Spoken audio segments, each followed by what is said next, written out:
Look at that beauty! It's the most beautiful piece of wood I have ever seen. Okay, it's a little moldy, but you know, nothing is perfect.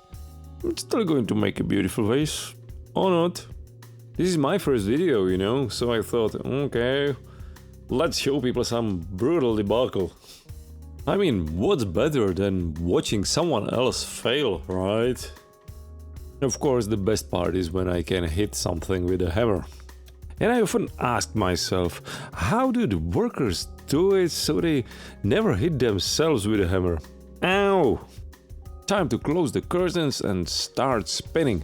Now here you can look at my beautiful workshop, which is really clean. Okay, maybe not, but you know, chaos leads to creativity.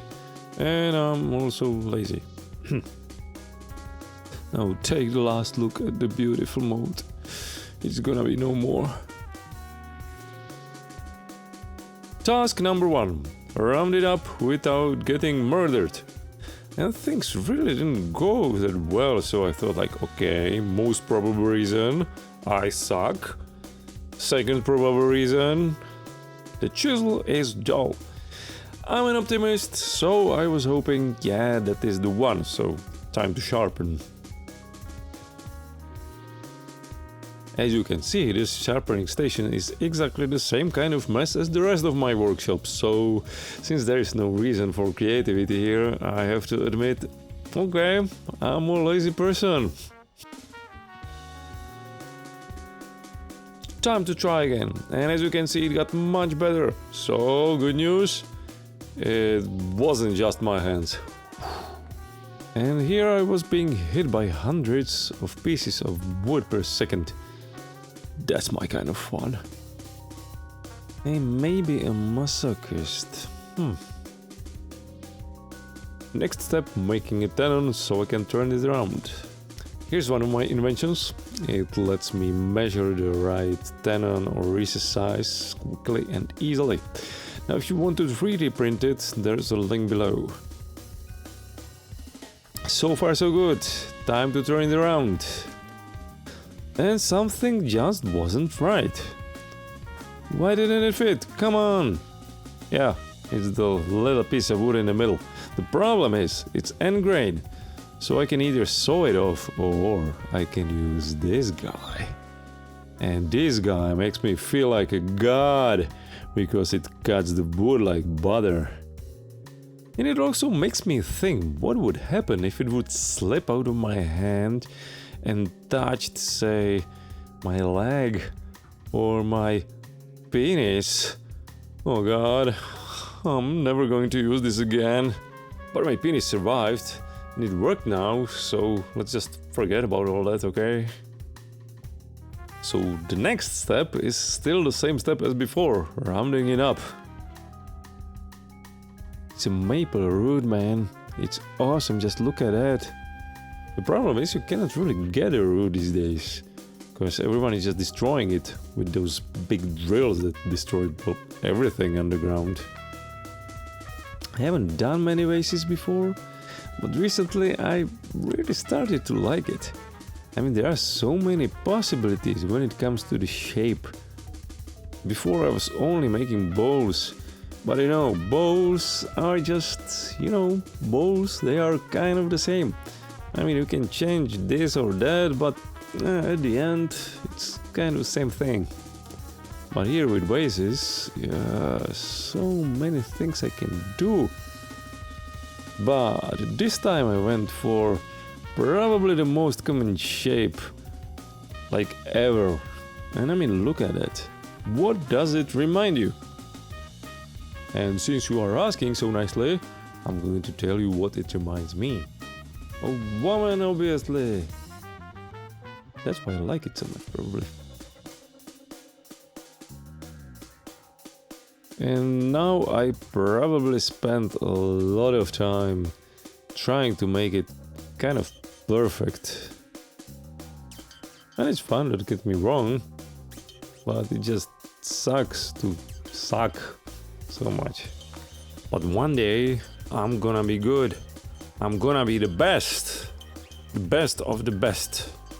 Or not. Probably not. But I can dream.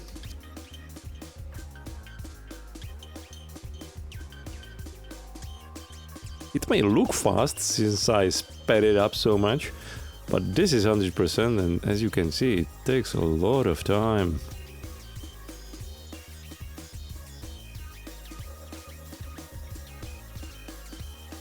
And it took some time to shape it, but at the end I actually kind of felt proud of myself. For now, anyways. It's time to hollow it, but the thing is, if you remove the tailstock with something of this size, it would probably end up flying around my workshop, so it was time to employ my DIY steady rest. Look at that beauty!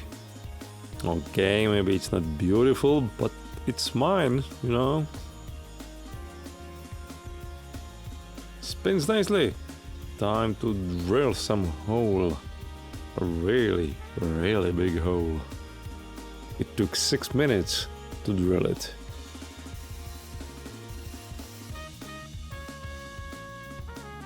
Now the most difficult part.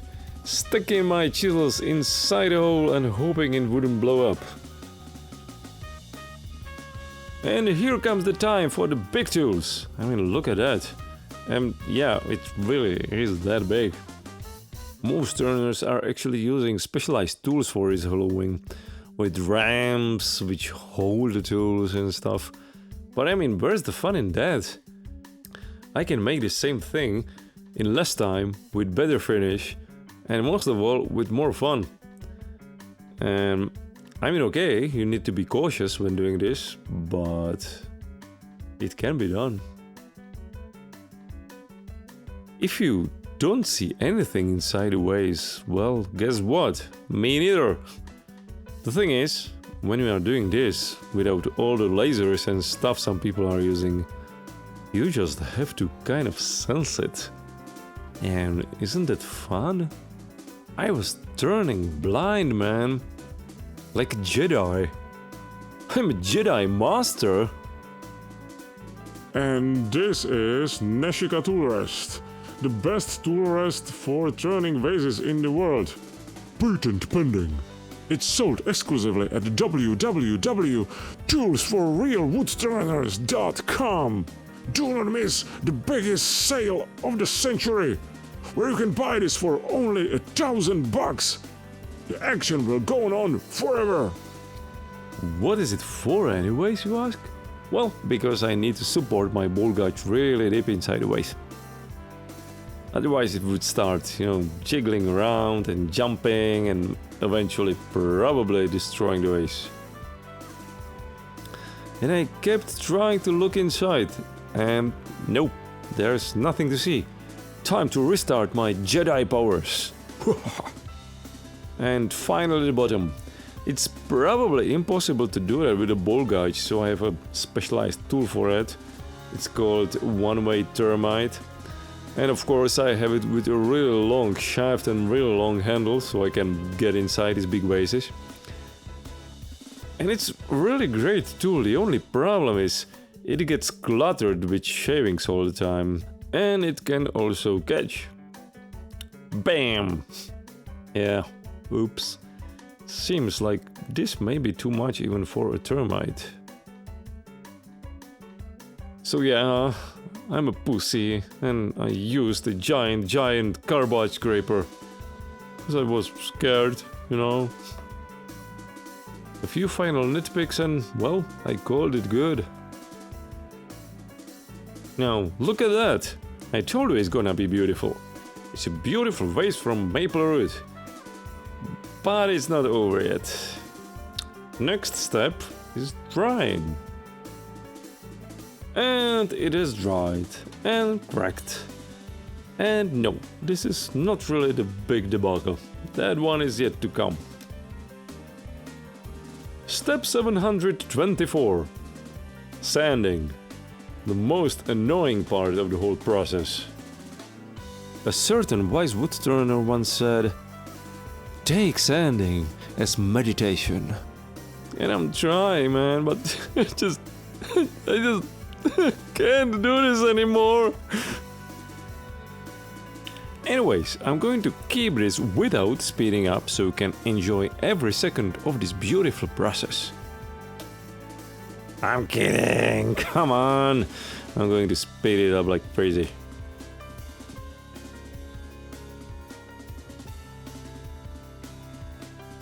Here's a question. How can you sand the interior of a vase if you cannot put your hands inside it?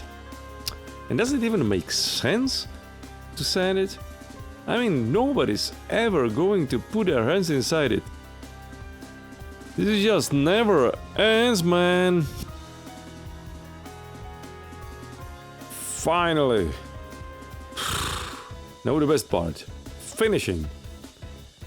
And this time I decided to go for something new. Maylands friction polish. Probably because I found it lying on the floor. It probably fell off the messy cabinet or something. Now friction polish is basically shellac, but instead of making 60 layers or something which would take like forever, we have lathe. So you just put a lot of it on, run the lathe really fast, and use the friction to melt it and basically polish it that way. So let's see how that goes. By the way, look at the RPM meter, it's blinking like crazy. Now I know what it is, but I bet you don't know, and if you do, write me down in the comments. Now how to put the finish inside? Well, like this of course. The problem is, you have to figure out how much of that finish. And nope, that's not the right amount. Fun fact, if you have a finish on your piece or inside it and start the lathe, it can start spraying all around you, onto you and stuff. And also there's one more thing you shouldn't do. This. I have just finished my workshop. Don't you love when someone else blunders like this? And here I apparently thought, this is still not enough of the finish. But it's nicely shiny, isn't it? And some more? Seriously, man? Polishing time! Now the good news is I have lots of stuff for polishing. Shavings. And be careful not to burn yourself. And of course I did burn myself, I always do. Check it out, and apparently I wasn't satisfied. So let's keep polishing, let's keep spinning, let's keep burning yourself. And apparently I was happy now. Doesn't happen very often. But of course I needed to polish the inside too, because I mean everyone can see it, everyone looks inside, right? Now you probably can't see it, but there are the annoying shellac, burnt shellac spots. And I found the only way to get rid of it is using steel wool, which I don't like. Eventually I got happy with the polishing stuff, so it's time for the finishing oil. And my favorite is Odie's Dark.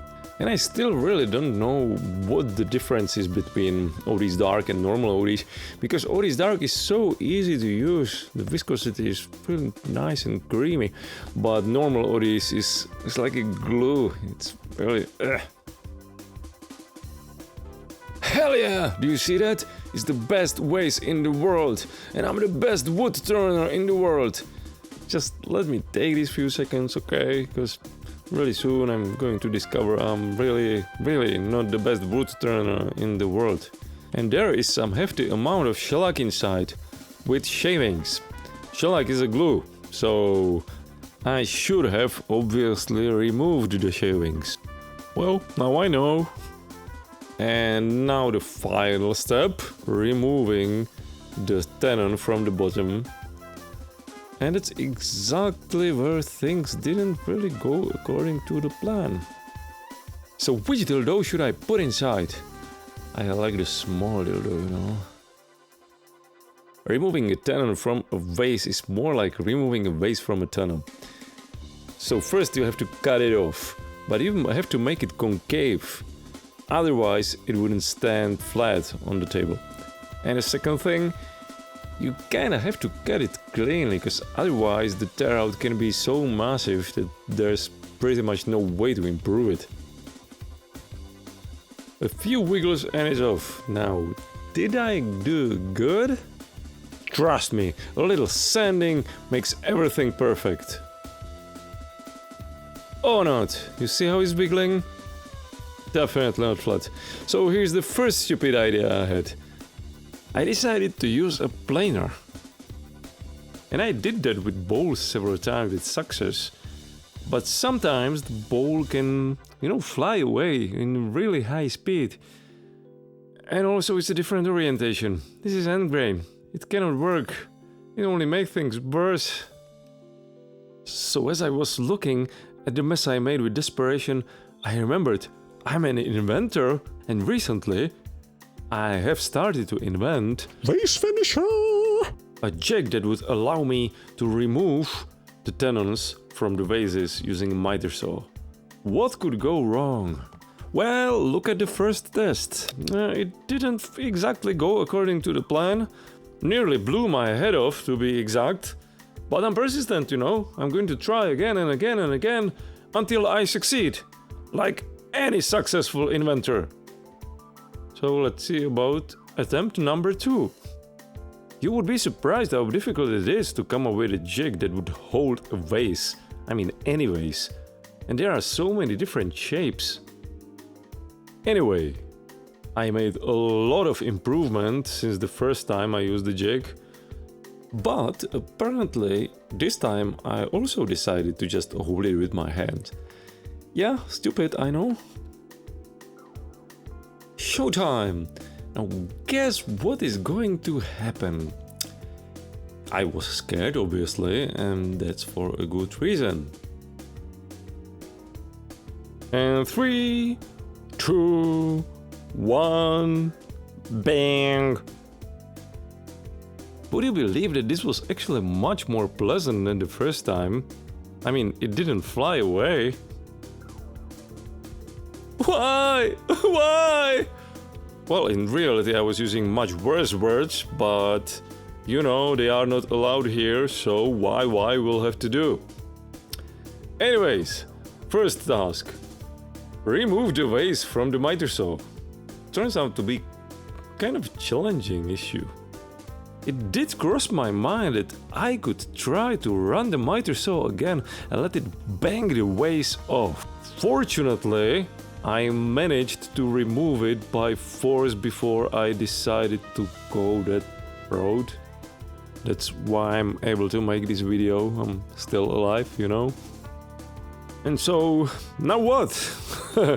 So I thought maybe I could keep the crack as a feature, right?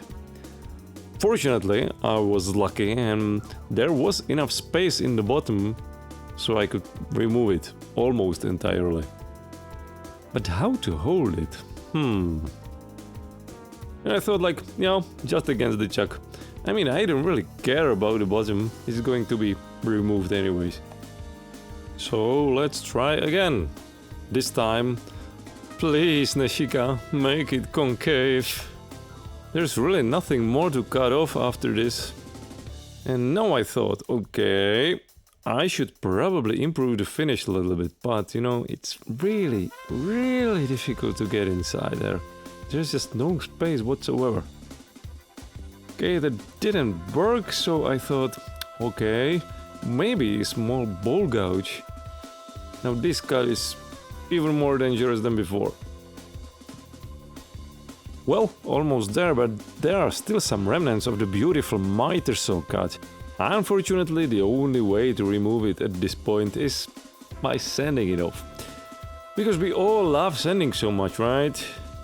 And a few hours later, I was ready to finish the attempt number 2. And some more sanding because we love it so much. And the shellac is still leaking out of it. Would you believe that? And look at that. Just a few more millimeters and it would be debacle number 2. But at the end, I kinda like it. I mean, it doesn't look like a woman anymore. It's missing, well, half of the butt and anything below, but still. So I guess it's time for some glamour shots, right? Well, thanks for watching. I'm glad you survived and I'm glad I survived.